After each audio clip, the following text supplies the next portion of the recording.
But यहाँ mail और female का मामला नहीं है। हिस्टेरिया में इम्पोर्टेंट चीज है कि वो मेंटली और फिजिकली कितना सप्रेस्ड है। तो वो हर समय दबा हुआ है। लोग उसको डांटते हैं, हर चीज के लिए काम करवाते हैं, वो अपना चुपचाप कर रहा है, लेकिन उसके मन में काफी ज्यादा क्रोध और गुस्सा है। उसको लगता है कि इन लोगों को हमको बताना पड़ेगा कि हम कितना इम्पोर्टेंट है। तो अचानक एक दिन वो ऐसा काम करेगा, इस तरह का हंगामा या ड्रामा क्रिएट करेगा कि सारे लोगों का ध्यान उसकी ओर चला जाए, और जब वो ध्यान जाएगा तो वो लोग शांत हो जाए। अब देखिए, फीमेल में तो बहुत कॉमन है, ठीक है, कॉमन है। कारण है उसका कि फीमेल्स आर, अब तो नहीं कहेंगे, अभी आप लोग के एज में नहीं कहेंगे, एज ग्रुप में, लेकिन आज से 15-20 साल पहले की बात अगर करें तो फीमेल्स फैमिली में फीमेल को उतना वेटेज नहीं मिलता था जितना मेल्स को। अगर जैसे एक बेटा बेटी है तो लोग बेटा को ज्यादा प्रेफर करते थे, बेटी को भी रखते थे, लेकिन कंपैरिजन करें तो बेटे को ज्यादा वेटेज मिलता था। अब नहीं, अब तो सही है, अब नहीं है, अब बेटा बेटी वाला मामला नहीं है। फिर भी कभी कभी किसी फैमिली में हो जाता है। तो उस समय फीमेल्स जो अपने घर में है, 2-4 भाई बहन है उसमें है, तो देख रही है कि वो सबका ध्यान दिया जाता है, सबको थोड़ा बेटर सुविधा दिया जाता है, हमारे पर थोड़ा सा कटौती होता है।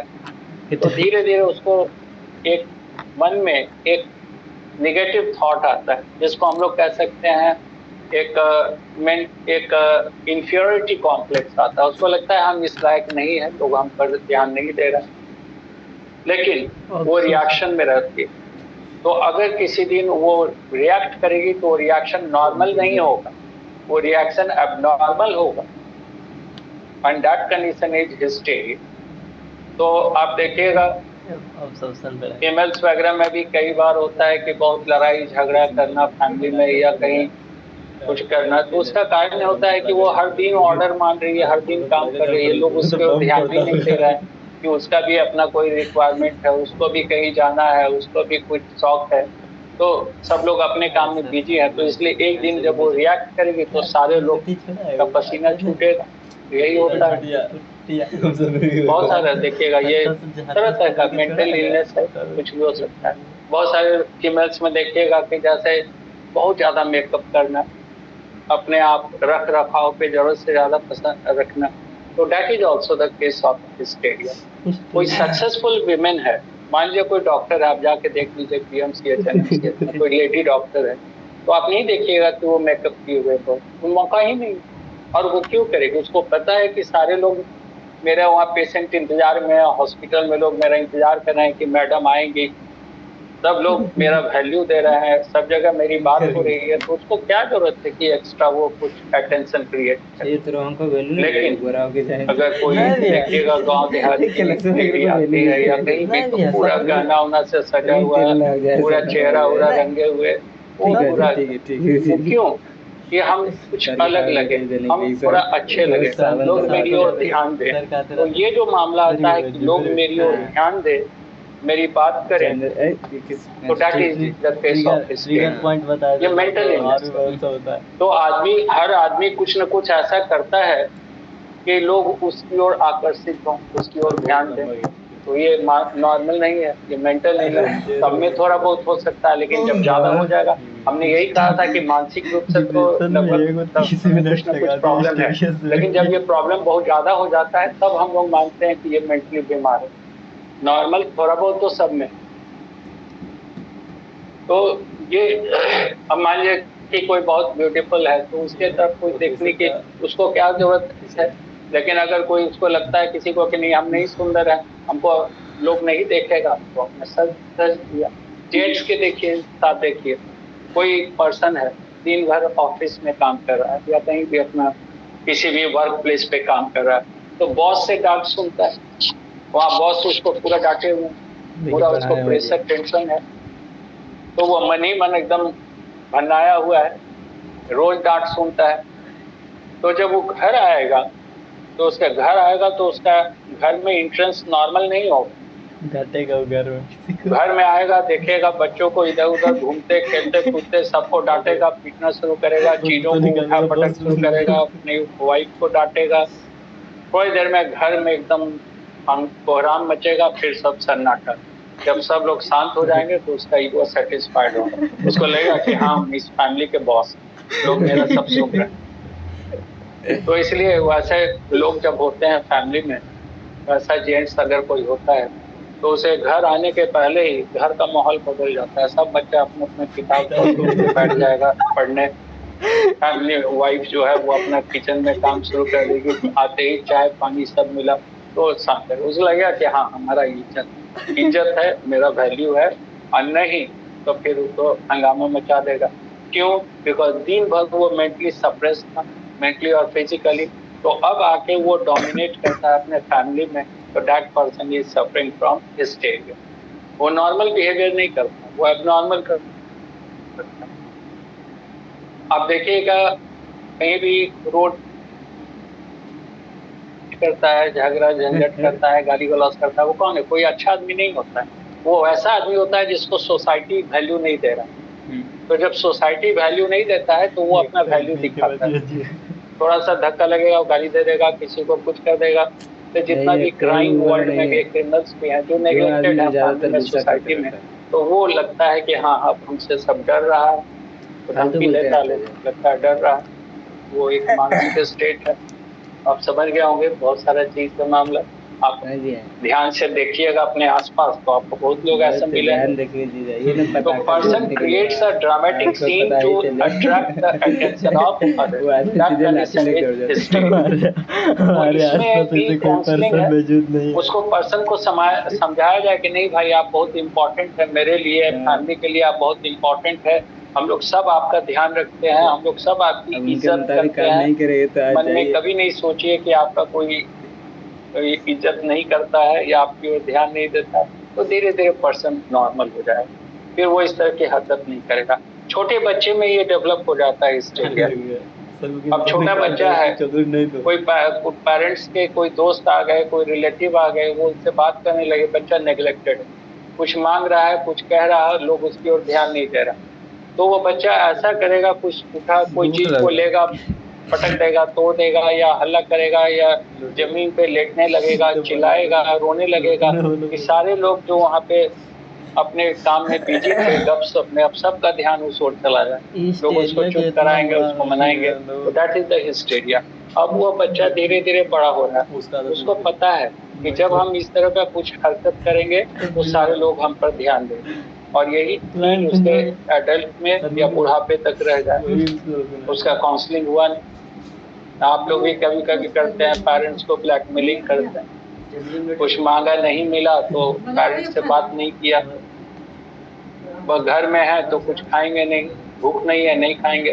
तो ये सब चीज जो होगा, अगर कभी मन में ये सब बात आती है तो समझ जाइए ये मानसिक रोग है, जिसको तुरंत खत्म करना है। कभी अपने बारे में ये ईगो वर्ड जो है ये नहीं लाना है। ईगो वर्ड लाते हैं तो इसका मतलब है मानसिक बीमारी। कोई हेल्दी पर्सन को कोई ईगो नहीं होता। ठीक है। अब तीसरा जो कंडीशन है वो है ऑब्सेशन। हम लोगों ने माइनिया में कहा था, mania it is a type of साइकोसिस। तो माइनिया में कहा था कि person involves abnormally both mentally and physically in a particular factor to achieve the success. Obsession में person person only involves mentally, not physically, in a particular factor. A particular thought or idea comes to the mind of the person frequently. जैसे कोई person है, उसके दिमाग में बार बार कोई एक ही चीज आती है, बार बार वो उसी के बारे में सोचता है, करता नहीं है, सिर्फ उसके बारे में सोचता है, तो that person is mentally ill and that is the obsession. हम लोग कहते हैं कि ऑब्सेशन हो गया। ऑब्सेशन किसी भी चीज से हो सकता है। आपको कोई खाने की चीज बार बार आपका मन करता है कि उस चीज को खाएं, इट इज ऑब्सेशन। अगर आपको किसी पर्सन से बार बार मिलने का मन करता है, मिलते नहीं है, लेकिन उसी के बारे में सोचते हैं, उसी के बारे में जब हटाना भी चाहते हैं दिमाग से, फिर वो अपने आपके दिमाग में आता है। तो दैट इज ऑब्सेशन। किसी जगह पे आप बार बार जाना चाहते हैं तो इट में बी ऑब्सेशन। तो ऑब्सेशन किसी भी चीज से होता है। कोई पर्टिकुलर ड्रेस है आपका जो आप बार बार चाहते हैं कि वही पहने, इट इज अगेन ऑब्सेशन। यानी किसी फैक्टर को आप बार बार आपके मन में ख्याल आता है कि ये काम करें, करते नहीं है बट बार बार ख्याल आता है कि ये काम करें, उसी के बारे में सोचते हैं, तो it is mental illness, it is obsession. तो ऑब्सेशन चूंकि न्यूरोसिस है, तो इसलिए अगर कोई उसको समझाएगा कि देखो तुम इस चीज के बारे में इतना सोचते हो, ये सही नहीं है, किसी पर्सन के बारे में या कोई चीज के बारे में ये सही नहीं है, तो मानेगा, बोलेगा हाँ ये तो ठीक है। तो वो अपने धीरे धीरे अपने आप को कंट्रोल करेगा, पर्सन विल बिकम क्योर। तो ऑब्सेशन किसी चीज से हो सकता है, फूड से हो सकता है, ड्रेस से हो सकता है, प्लेस से हो सकता है, किसी पर्सन से हो सकता है, ये हो सकता है ऑब्सेशन। और ऑब्सेशन क्योर हो जाएगा, उसको काउंसलिंग करेंगे तो ठीक हो जाएगा। And fourth type is phobia. Phobia phobic कहा जाता है हेट और फियर। हेट यानी नफरत या फियर डर, उससे ये टर्म आया फोबिया, हेट और फियर। तो फोबिया में पर्सन डेवलप्स हेट और fear from a particular factor. Person को किसी एक पर्टिकुलर फैक्टर से घृणा हो जाती है या उससे वो डरता है, यानी उसके संपर्क में आना नहीं चाहता है, तो दैट कंडीशन इज फोबिया। अब किसी को एनिमल फोबिया हो गया, या मान लीजिए दीवार पे छिपकली है, देखा तो अब टेंशन में कहीं गिर नहीं जाए। चूहा अगर आ गया कहीं पे दौड़ता हुआ तो अब उत्पात मच गया। कुत्ता अगर जा रहे हैं रोड पे, कुत्ता अगर देखा तो डर गए। तो ये सब चीज है एब्नॉर्मल फियर। फियर तो ठीक है, डरना चाहिए, लेकिन जरूरत से ज्यादा डरना इट इज फोबिया। तो उसका कारण क्या है? जैसे छोटा बच्चा है तो कहीं भी है, तो छोटा बच्चा है अभी रिंग पैर पे चल रहा है, 4 पैर पे, तो कहीं उसको कोई जमीनी का चीज उसको ज्यादा दिखता है, जमीनी पे चलता है, तो कहीं कीड़ा मकोड़ा दिखेगा वो पकड़ लेगा हाथ, मुंह में भी डाल देगा। लोग घर के लोग डर उसको डांटेंगे, दौड़ेंगे, बच्चा घबरा जाता है, उसको लगता है, कई बार रो भी देता है घबराहट में, उसको लगता है कुछ बहुत गलत हो गया या ये चीज नहीं करना। अब उसके मन में आ गई, छिपकली या दीवार पे जाएगा पकड़ने, तो घर बाकी लोग उसको एकदम मना करेंगे, घबराएंगे। तो ये सब चीज होते होते उसके मन में आ जाती है कि ये बड़ा खतरनाक चीज, इसको नहीं छूना है, इसको पकड़ना नहीं। तो दैट इज फोबिया। किसी को जैसे ये एनिमल फोबिया हो गया, उसी तरह सोशल फोबिया होता है। यानी पर्सन जब अनजान लोगों के बीच में होगा तो उसका बिहेवियर बिल्कुल नॉर्मल होगा, लेकिन जब जान पहचान वाले लोग आएंगे तो वो बड़ा एबनॉर्मल फील करेगा। वो एकदम चाहेगा कि जल्दी से वहां से हट जाना। वो लोगों से मिलने में, बात करने में उसको घबराहट होगी। जो सोसाइटी के लोग हैं, जान पहचान के लोग हैं, that is called social phobia. और उसी तरह एगारोफोबिया। अब जैसे कोई पर्सन बहुत समय तक अकेले रहता है या भीड़ भाड़ जगह पे नहीं जाता है, अचानक उसको किसी दिन रेलवे स्टेशन पे ले जाइए या किसी मेला में या कहीं ट्रैफिक में ले जाइए, तो वो पर्सन घबरा जाता है, वो मेंटली डिस्टर्ब हो जाता है, दैट इज फोबिया। जैसे कोई गांव देहात का आदमी आता है, देखिएगा हेवी ट्रैफिक है, दिल्ली रोड में गाड़ी आ रही है, जा रही है एकदम 100 के रफ्तार से, और कोई गांव देहात का आदमी आया बेचारा, बहुत दिन के बाद शहर में आया, अब वो घबराया हुआ देखता है कि कैसे रोड क्रॉस कर जाए। कई बार दौड़ता हुआ निकल जाता है, गाड़ी सब ब्रेक लगाएगा, वो दौड़ता हुआ निकल जाता है। तो सही में उसको डर है। आप किसी बड़े शहर में जाते हैं तो सारे चीज अचानक आपको अंदर से डर लगता है कि यहाँ कैसे रहेंगे, क्या करेंगे। तो दैट इज फोबिया, इसलिए कि पहले आप उस जगह से इंटरैक्ट नहीं किए। अगर बार बार उस जगह पे जाते हैं आपको नॉर्मल लगेगा, भीड़ भाड़ वाले जगह पे जो जा रहा है बराबर उसको नॉर्मल लगेगा। तो agoraphobia, fear from public places. Social phobia, fear from society. Animal phobia, fear from animals. या उसी तरह हाइट से भी हो सकता है, कोई पर्सन बहुत ऊंचे हाइट पे नहीं जाता है अगर उसको आदत नहीं है, अचानक वो चला जाए 30-35 मंजिला बिल्डिंग के छत पे चला जाए तो नीचे देखेगा तो उतर जाएगा। तो दैट इज फोबिया हाइट से है। और आप लोग को तो एग्जामिशन फोबिया, एग्जामिशन देते नहीं है तो अगर कहीं सुन लिया कि एग्जामिशन है तो फोबिया होगा। बार बार अगर देते रहते एग्जामिशन तो एग्जामिशन के नाम से डर नहीं होता। किसी को हॉस्पिटल जाने से डर लगता है, किसी को थाना पुलिस में जाने से डर लगता है, वो इसलिए कि बार बार वहां नहीं जाता है। डेड बॉडी के साथ अगर किसी को रख दिया जाए तो बेचारा ऐसे ही उसका हार्ट फेल हो जाएगा। कारण है कि उसको मौका नहीं मिला। लेकिन वही आप डॉक्टर बनिएगा तो डेड बॉडी के लिए आप वहीं उसके साथ रहिएगा, उसका ठीक ठाक कीजिएगा, वहीं खाना खाइएगा, वहीं गपशप कीजिएगा। तो कहने का मतलब है कि the best remedy of phobia is the frequent interaction with that particular factor. जिससे आपको डर है, उस पर्टिकुलर फैक्टर से अगर आप बार बार इंटरैक्ट करते हैं तो वो डर अपने आप खत्म हो जाए। ऐसे कई बार हुआ है, क्लास में हम कहते हैं आइए वहाँ पे पढ़ाइए, स्टेज पे आकर पढ़ाइए, तो जब आप बुला लेंगे तो आपका पैर कांपेगा, आवाज नहीं निकलेगी, पसीना आएगा। ये सब फोबिया का सिम्टम है। तो घबराहट या फोबिया में क्या होता है, हार्ट बीट बढ़ जाता है, ब्रीथिंग रेट बढ़ जाता है, स्वेटिंग स्टार्ट हो जाता है, सलाइवा का सिक्रीशन कम हो जाता है, मुंह सूखने लगेगा, ट्रेमर होने लगता है, हाथ पैर में कंपन होने लगता है। That is the condition of phobia. तो बहुत डरा हुआ आदमी होता है। छोटे बच्चे से बड़ा आदमी कोई भी डर जाता है फोबिया।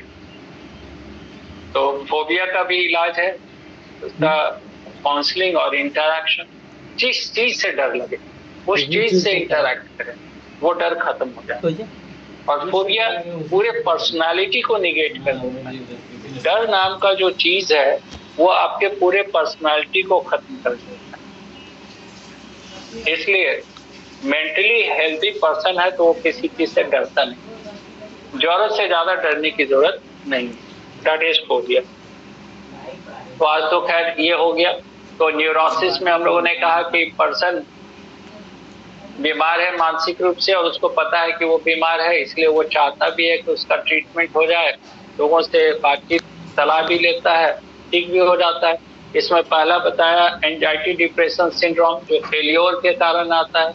और अगर वो ज्यादा दिनों तक रह गया, अगर उसको लोगों ने काउंसलिंग नहीं किया तो ये खतरनाक हो सकता है, इट मे कॉज सुसाइड।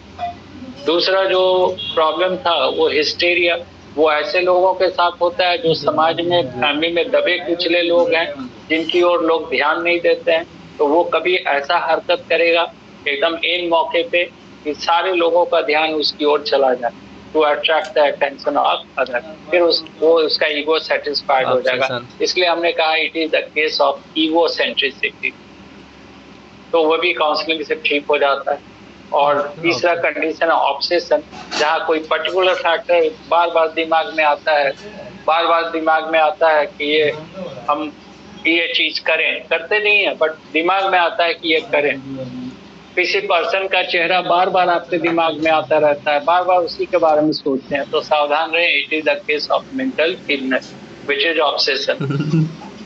और ये भी काउंसलिंग से ठीक हो जाएगा। और चौथा है फोबिया, abnormal fear और hate from a particular factor। तो इसलिए डेवलप होता है कि उस फैक्टर से इंटरैक्ट नहीं किया। वंस जब इंटरैक्शन स्टार्ट हो जाएगा, उस फैक्टर से मुलाकात होगी, जान पहचान होगी, तो फोबिया अपने आप खत्म हो जाएगा। तो ये है। अब दो चीज रह गया है इसमें, एक तो है इपिलिप्सी, मिर्गी जिसको कहते हैं, और दूसरा है मेंटल रिटार्डेड। वो थोड़े समय का है, 10 मिनट लगेगा, 10 से 15 मिनट। तो अगले क्लास में उसको करेंगे। और अगले क्लास में हम लोग स्टार्ट करेंगे ड्रग एडिक्शन स्टार्ट करेंगे। इसको कंप्लीट कर लेंगे 10-15 मिनट